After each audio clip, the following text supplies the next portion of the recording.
Assalamualaikum warahmatullahi wabarakatuh. Perkenalkan, saya perwakilan dari kelompok 5. Nama saya Nis Nurfaida. Kemudian ada rekan saya Muhammad Bagus, Nadia Safirda, dan Siti Masroah. Kami dari Pendidikan Matematika Universitas Negeri Semarang, Rombel E, angkatan tahun 2018. Video kali ini akan membahas mengenai komposisi dari 5 transformasi. Transformasi apa saja nanti akan dijelaskan di belakang dengan menggunakan bantuan GeoGebra. Kita akan membuat seperti yang tampak pada layar. Bagaimana caranya akan dijelaskan di video berikutnya.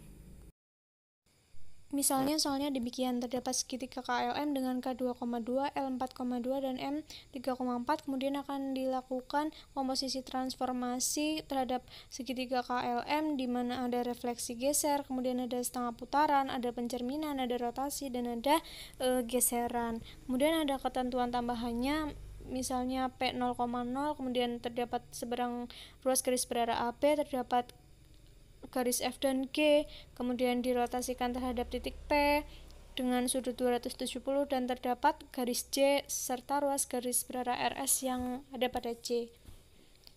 Kemudian kita langsung masuk ke dalam soalnya, kita langsung buat titiknya, yaitu 2,2, 4,2, dan 3,4. Sebelumnya kita ganti dulu namanya, karena pada soal KLM maka kita ganti segitiga menjadi KL, yang C kita ganti menjadi M. Selanjutnya kita hubungkan menjadi sebuah segitiga KLM. Nah, tadi kan sudah terdapat keterangan titik P 0,0. Kita buat terlebih dahulu titik P-nya, P 0,0 di sini, dan kita namai titik P, kita ganti ya titik P.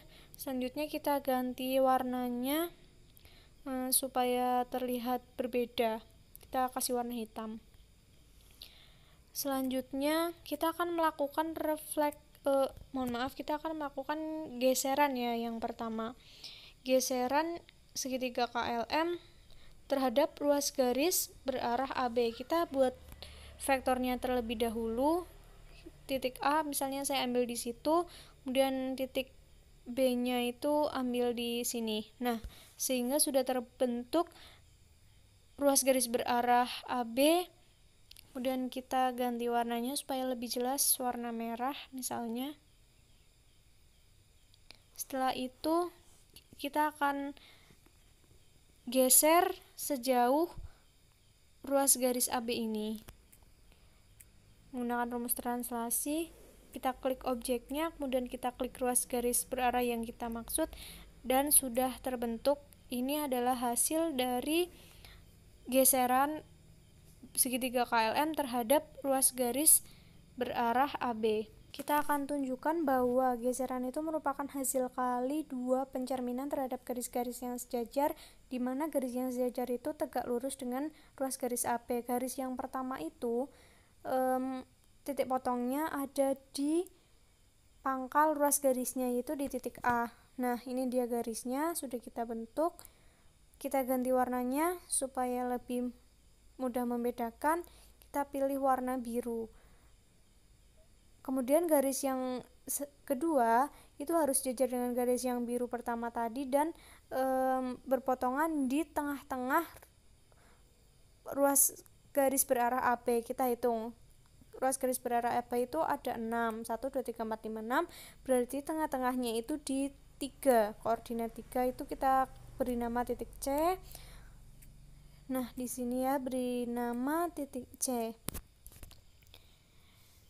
Kemudian kita buat garisnya titik C. Nah, sudah terbentuk garisnya, dua garis yang sejajar. Kemudian dua garis itu tegak lurus dengan ruas garis berarahnya, di mana garis yang pertama itu titik potongnya ada di pangkal, dan garis yang kedua itu titik potongnya ada di tengah-tengah atau setengah panjang ruas garis berarah AB. KLM itu kita cerminkan terhadap garis F, hasilnya dicerminkan terhadap garis G, kita akan tunjukkan hasilnya K aksen, L aksen, dan M aksen. Langsung kita klik refleksi, klik objeknya, klik garisnya, dan hasilnya adalah segitiga itu ya.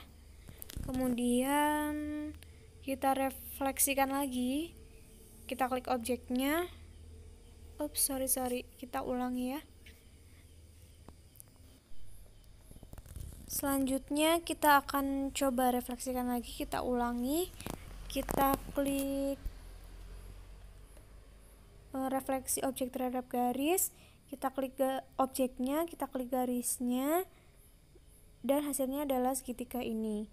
Jadi segitiga KLM kita refleksikan terhadap garis F, hasilnya itu direfleksikan terhadap garis G, hasilnya itu sama saja dengan KLM, kita lakukan geseran terhadap ruas garis berarah AB, hasilnya adalah segitiga yang bawah itu. Terus saya hapus ya yang tengah supaya tidak membingungkan.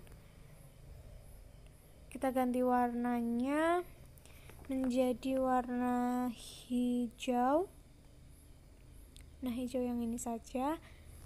Jadi segitiga KLM digeser terhadap ruas garis berarah AB, hasilnya adalah segitiga yang hijau ini. Sama saja dengan KLM, kita refleksikan terhadap garis F, hasilnya di sini.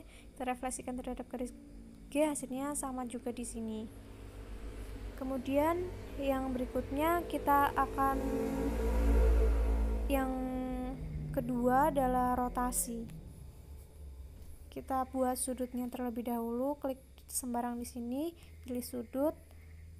Sudutnya kita tulis alfa, kemudian minimumnya 0, maksimum 360, kenaikan 1, oke. Selanjutnya kita lihat bangun segitiga K aksen, L aksen, M aksen. Dia bernama T1 aksen.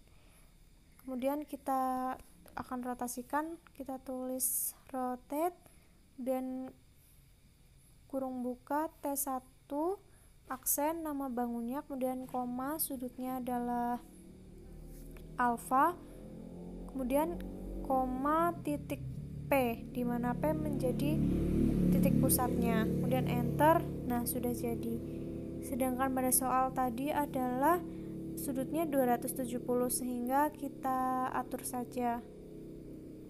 Nah, 270 terletak di sini.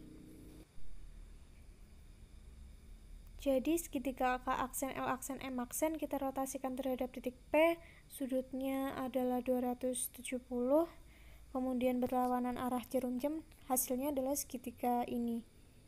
Kemudian kita ganti warnanya untuk membedakan dengan bangun yang sebelumnya.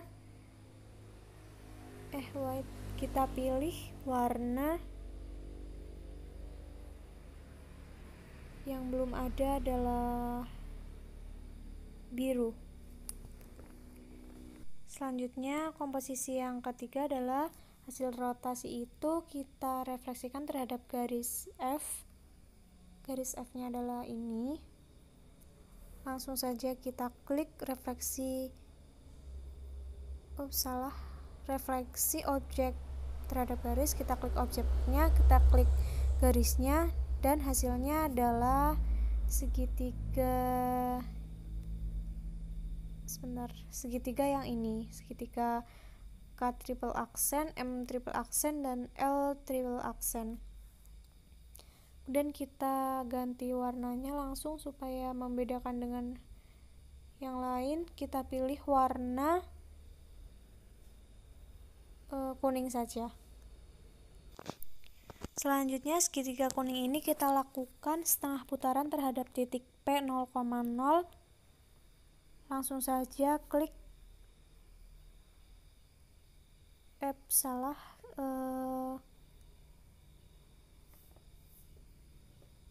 langsung saja kita klik pilih refleksi objek terhadap titik.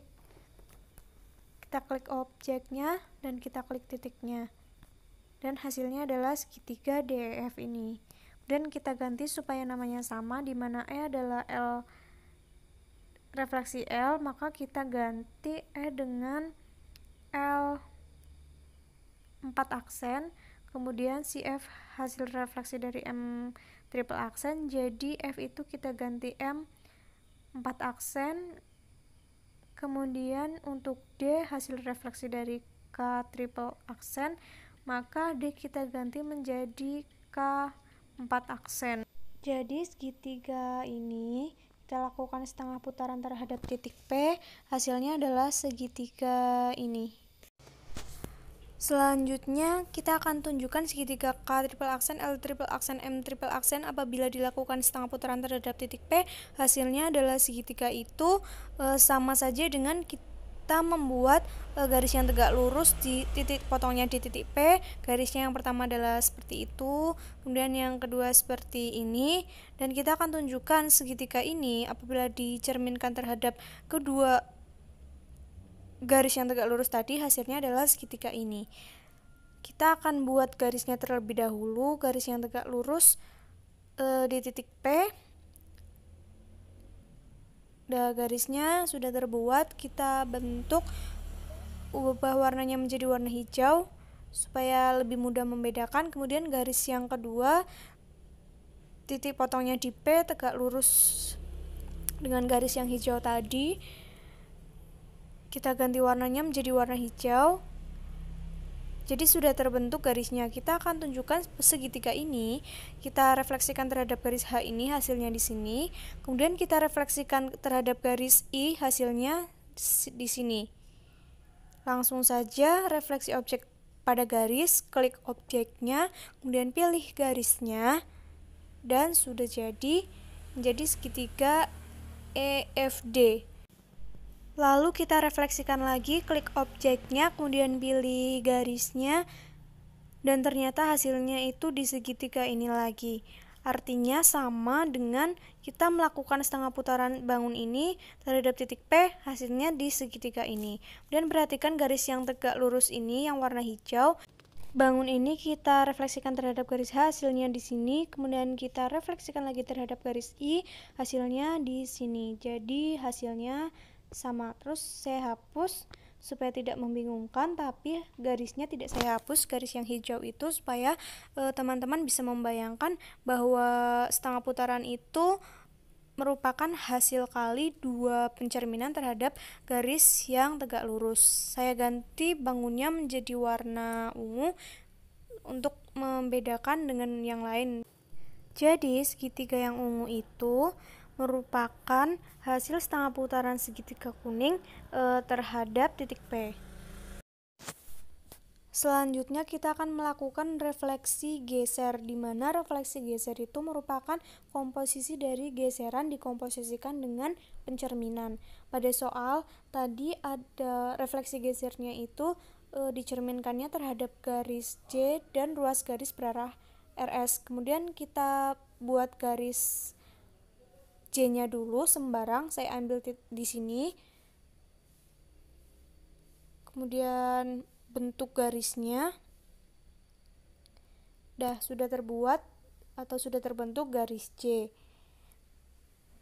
Kemudian saya akan membuat ruas garis berarah RS, di mana ruas garis berarah RS-nya itu terletak pada J. Kita pilih sembarang, misalnya di sini. Nah, sudah terbentuk ruas garis berarah. Kemudian kita ganti warnanya supaya lebih mudah dilihat. Kita ganti menjadi warna biru muda. Oke. Terus kita ganti titik D-nya itu menjadi S supaya namanya menjadi ruas garis berarah RS. Oke. Jadi kita sudah memperoleh garis J dan ruas garis berarah RS. Kemudian yang pertama kita lakukan refleksi dulu, yaitu bangun segitiga yang warna ungu ini terhadap garis J. Kemudian hasilnya itu nanti kita lakukan geseran terhadap ruas garis RS. Yuk kita refleksikan dahulu. bangun itu yang warna ungu terhadap garis J. Kita klik, pilih refleksi objek pada garis, klik objeknya, kemudian pilih garis J. Nah, hasilnya adalah segitiga ini. Selanjutnya, dari segitiga ini kita akan lakukan geseran terhadap ruas garis berarah RS. Jadi kita sudah merefleksikan segitiga ungu itu terhadap garis J, hasilnya segitiga DEF. Karena namanya berbeda, kita ganti saja. Yang E itu refleksi dari L4 aksen, maka kita ganti LL. Yang F itu refleksi dari M4 aksen, kita ganti MM. Dan untuk D refleksi dari K4 aksen, maka kita ganti menjadi KK. Nah, segitiga ini direfleksikan terhadap garis J, hasilnya segitiga ini. Selanjutnya, segitiga ini kita lakukan geseran terhadap ruas garis berarah RS. Langsung saja kita pilih translasi objek pada vektor, kita klik objeknya, kemudian kita klik ruas garis berarahnya, dan sudah ada hasilnya. Kemudian kita bisa ubah ruas garis berarahnya. Nah, bentar, kita tarik. Nah, kita bisa tarik semau kita, terserah. Misalnya saya ambil ruas garis berarahnya di sini. Oke, jadi kita sudah mendapatkan refleksi geser dari segitiga K4 aksen, L4 aksen, M4 aksen. Dan hasilnya adalah segitiga ini. Supaya tidak bingung, kita ganti namanya menjadi K5 aksen, L5 aksen, M5 aksen. L merupakan translasi dari LL, maka kita ganti L5 aksen. Oke, kemudian untuk yang MM aksen kita ganti menjadi M5 aksen, 1, 2, 3, 4, 5. Kemudian untuk yang KK aksen kita ganti menjadi K5 aksen, K 1, 2, 3, 4, 5. Oke. Jadi segitiga ini dilakukan geseran terhadap ruas garis berarah RS, hasilnya adalah di sini.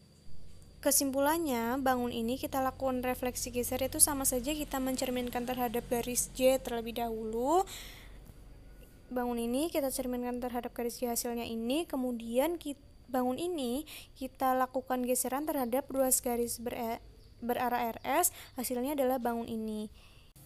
Jadi segitiga ini bukan merupakan hasil refleksi geser, tapi dia merupakan hasil pencerminan terlebih dahulu terhadap garis J. Selanjutnya kita ganti warnanya menjadi warna abu-abu supaya tidak begitu jelas dan warnanya tidak begitu jelas. Kemudian kita memaknainya segitiga ini KKLLMM itu bukan hasil akhir dari refleksi geser, melainkan dia hasil pencerminannya terlebih dahulu. Dan segitiga inilah yang merupakan hasil refleksi geser segitiga ungu tadi.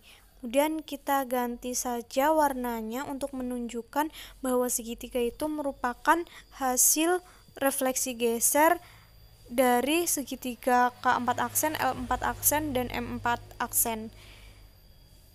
Wait, kita ganti warnanya menjadi warna yang belum ada, merah. Jadi semua segitiga yang ada di sini itu merupakan hasil komposisi transformasi terhadap segitiga KLM. Yang pertama, segitiga KLM dilakukan geseran terhadap ruas garis berarah AB, hasilnya adalah segitiga yang hijau ini. Lalu segitiga hijau ini dilakukan rotasi terhadap titik P, sudutnya 270 dengan berlawanan arah jarum jam, hasilnya adalah segitiga biru. Kemudian segitiga biru dilakukan pencerminan terhadap garis F, hasilnya adalah segitiga yang berwarna kuning. Kemudian segitiga berwarna kuning itu dilakukan setengah putaran terhadap titik P, hasilnya adalah segitiga berwarna ungu. Selanjutnya segitiga ungu dilakukan refleksi geser. Yang pertama dicerminkan dahulu terhadap garis C, kemudian dilakukan geseran terhadap ruas garis berarah RS. Yang abu merupakan hasil pencerminan dan merah itu merupakan hasil dari geseran. Pada bagian akhir ini kita akan membuat sebuah kesimpulan. Jadi tadi pada soal yaitu terdapat komposisi 5 jenis transformasi. Urutannya adalah refleksi geser dikomposisikan terhadap setengah putaran, kemudian dikomposisikan terhadap refleksi, kemudian dikomposisikan terhadap rotasi, kemudian dikomposisikan terhadap geseran, di mana yang menjadi objeknya adalah segitiga KLM. Hasilnya adalah seperti yang tampak pada layar. Yang pertama berarti melakukan geseran terlebih dahulu. Segitiga KLM digeser terhadap ruas garis berarah AB. Hasilnya adalah segitiga K aksen, L aksen, M aksen, yaitu segitiga yang hijau. Kemudian segitiga hijau itu dilakukan rotasinya terhadap titik P, kemudian sudutnya 270 derajat dan berlawanan arah jarum jam. Hasilnya adalah segitiga yang berwarna biru. Kemudian segitiga yang berwarna biru itu kita lakukan refleksi terhadap garis F. Hasilnya adalah segitiga yang berwarna kuning. Kemudian segitiga yang berwarna kuning itu kita lakukan setengah putaran terhadap titik P. Hasilnya adalah segitiga berwarna ungu, yaitu K4 aksen, L4 aksen, M4 aksen. Kemudian yang terakhir dilakukan refleksi geser. Refleksi geser itu merupakan komposisi dari geseran dikomposisikan dengan pencerminan. Pada soal kali ini dicerminkannya itu terhadap garis C, kemudian hasilnya itu digeser terhadap ruas garis berarah RS. Segitiga ungu itu dilakukan refleksi terhadap garis C, itu hasilnya segitiga yang berwarna abu-abu, yaitu segitiga KK, LL, MM. Kemudian segitiga tersebut dilakukan geseran terhadap ruas garis berarah RS. Hasilnya adalah segitiga yang berwarna merah, yaitu segitiga K5 aksen, L5 aksen, dan M5 aksen. Jadi hasil komposisi transformasi pencerminan geser dikomposisikan terhadap setengah putaran, kemudian dikomposisikan terhadap pencerminan, dikomposisikan terhadap rotasi, dan dikomposisikan terhadap geseran, di mana objeknya adalah segitiga KLM. Hasil akhirnya adalah segitiga yang berwarna merah, yaitu segitiga K5 aksen, L5 aksen, dan M5 aksen. Dari gambar yang tertera pada layar, di mana gambar tersebut merupakan hasil komposisi dari beberapa jenis transformasi, dapat disimpulkan bahwa kelima jenis transformasi tersebut itu merupakan isometri. Artinya kelima jenis transformasi tersebut yaitu ada pencerminan, kemudian ada rotasi, ada setengah putaran, ada geseran, dan ada refleksi geser, merupakan jenis-jenis transformasi yang mengawetkan jarak. Sekian video penjelasan mengenai komposisi transformasi. Apabila masih terdapat kekurangan dan kesalahan, kami mohon maaf. Semoga video ini bermanfaat, dan untuk pertanyaan, komentar, kritik, atau apapun bisa teman-teman sampaikan di kolom komentar. Terima kasih. Wabillahi taufiq wal hidayah. Wassalamualaikum warahmatullahi wabarakatuh.